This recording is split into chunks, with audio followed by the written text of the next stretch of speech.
It is time to start working on the annotated bibliography.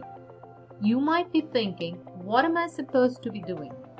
To fully understand this assignment, you will first have to understand the quantitative literacy QL essay assignment.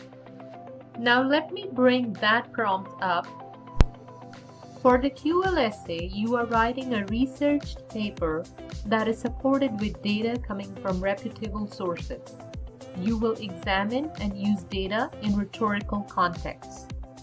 You will use statistics to support your claim. For the QL essay, you have the freedom to choose a topic of your liking. While making a choice, consider if the topic you are leaning towards can be supported with numeric data. All your sources should come from academic databases, not general internet sources. You are not allowed to use print sources. Reason being, I want to access the sources you use in your paper. When you use printed sources, accessing these sources becomes difficult in an online environment. Details about conducting research and writing a quantitative analysis paper have been discussed in the lecture notes and videos posted on Blackboard. I will not be going into details about those concepts in this video. Now that you have some understanding of the QL essay, let's focus on the annotated bibliography. A bibliography is a list of sources, articles, journals, websites, etc. you use for researching your topic. And an annotation is a summary and/or evaluation of those sources. An annotated bibliography generally includes a summary of the source, followed by an evaluation and completed by a reflection paragraph discussing how each source will fit into your work. Once you have your sources, a thorough analysis of these sources will help you understand what they are about. Each annotation will have 4 parts. First, cite the source in MLA format. Then summarize the source in your own words. This should be done in a separate paragraph.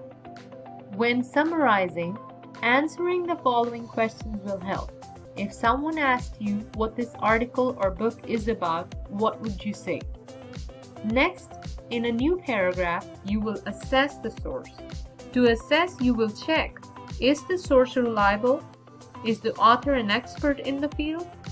Does the source show bias, or is it a well-rounded source? Is it a useful source? How does it compare with other sources in your bibliography? What is the goal of this source? You do not have to answer all these questions, but these questions will help you get started. In the last paragraph, you will reflect on the source. How is this source helpful to your topic?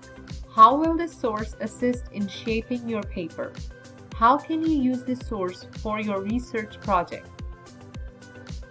For more information on how to write an annotated bibliography, read the lecture notes, videos, and the example assignment posted on Blackboard. Let us look at how the format will look like by checking the sample assignment. The first thing we notice here is the title block and the running header. The title block will provide the information in the same way it has been shown here. Your name, professor's name, course and section, followed by date. The date should be written in the same format as shown here. The running header should start from the first page itself and go all the way to the final page. The running header should include only your last name and page number. Double space the title block and the citation, but single space the summary, assess, and reflection paragraphs. Double space within paragraphs, so just like shown over here, double space citation followed by summary paragraph. It's single spaced, double space between paragraphs, then again single space within the paragraph, and so on. Provide detailed answers. Each category should be addressed in separate paragraphs. All text, including the paragraphs under the citation, should be indented. Only the author's last name or the title of the article that you begin your citation with should be flushed all the way to the left. Following MLA guidelines, sources should be listed in alphabetic order.